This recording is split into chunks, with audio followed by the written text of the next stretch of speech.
एक समय की बात है, देयत्स नाम की नगरी एक नदी किनारे बसी हुई थी। वहां का राजा बहुत ही मूर्ख और संकी था। एक दिन राजा अपने मंत्री के साथ संध्या के समय नदी के किनारे टहल रहा था। तभी उसने मंत्री से पूछा, मंत्री बताओ यह नदी किस दिशा की ओर और कहाँ बहकर जाती है। महाराज, ये पूर्व दिशा की ओर बहती है और पूर्व की ओर स्थित देशों में बहकर समुद्र में मिल जाती है, मंत्री ने उत्तर दिया। ये सुनकर राजा बोला, यह नदी हमारी है और इसका पानी भी हमारा है। क्या पूर्व में स्थित देश इस नदी के पानी का उपयोग करते हैं? जी महाराज, जब नदी उधर बहती है तो करते ही होंगे, मंत्री ने उत्तर दिया। इस पर राजा बोला, जाओ नदी पर दीवार बनवा दो और सारा का सारा पानी रोक दो। हम नहीं चाहते हैं कि पूर्व दिशा में स्थित देशों को पानी दिया जाए। लेकिन महाराज, इससे हमें ही नुकसान होगा, मंत्री ने उत्तर दिया। नुकसान? कैसा नुकसान? नुकसान तो हमारा हो रहा है। हमारा पानी पूरब के देश मुफ्त में ले रहे हैं और तुम कहते हो कि नुकसान हमारा ही होगा। मेरी आज्ञा का शीघ्र से शीघ्र पालन करो, राजा गुस्से में बोला।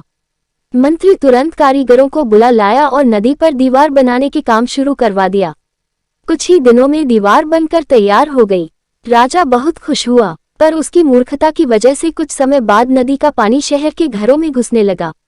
लोग अपनी परेशानी लेकर मंत्री के पास आए। मंत्री ने उन्हें आश्वासन दिया कि वह सब कुछ ठीक कर देगा। मंत्री ने एक योजना बनाई। महल में एक घंटा बजाने वाला आदमी रहता था। वो हर घंटे पर समय के अनुसार घंटा बजा देता था, जिससे सभी को समय का पता चल जाता था। मंत्री ने उस आदमी को आदेश दिया कि वह आज रात को जितना समय हो उसका दोगुना घंटा बजाए।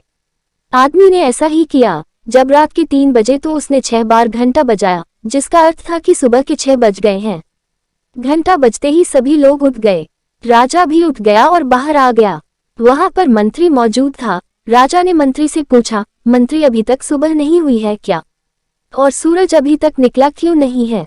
मंत्री ने उत्तर दिया, महाराज सुबह तो हो चुकी है, परंतु सूरज नहीं निकला है, क्योंकि सूरज पूरब की ओर से निकलता है।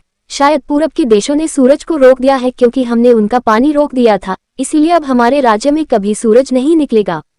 राजा बहुत चिंतित हुआ और बोला, क्या अब कभी भी हमारे देश में सूरज नहीं निकलेगा? हम सब अंधकार में कैसे रहेंगे? इसका उपाय बताओ मंत्री। महाराज, यदि आप नदी का पानी छोड़ दें तो शायद वे भी सूरज छोड़ देंगे, मंत्री ने उत्तर दिया।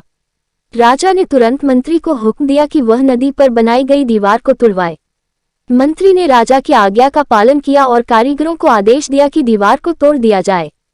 कारीगरों ने दीवार तोड़ दी और जैसे ही दीवार टूटी, सचमुच सूर्योदय का समय हो चुका था और दिव्यमान सूरज चारों तरफ अपनी लालिमा बिखेर रहा था। सूरज को उगता देख राजा बहुत खुश हुआ और मंत्री को इनाम दिया और कहा, तुम्हारी वजह से आज हम फिर सूरज को देख पाए हैं। अब हमारे राज्य में कभी अंधेरा नहीं रहेगा। मंत्री ने मासूम सा मुंह बनाकर जवाब दिया, महाराज, ये तो मेरा फर्ज था। कहानी पसंद आए तो चैनल को लाइक, सब्सक्राइब, शेयर जरूर करें। मिले हैं नेक्स्ट स्टोरी में।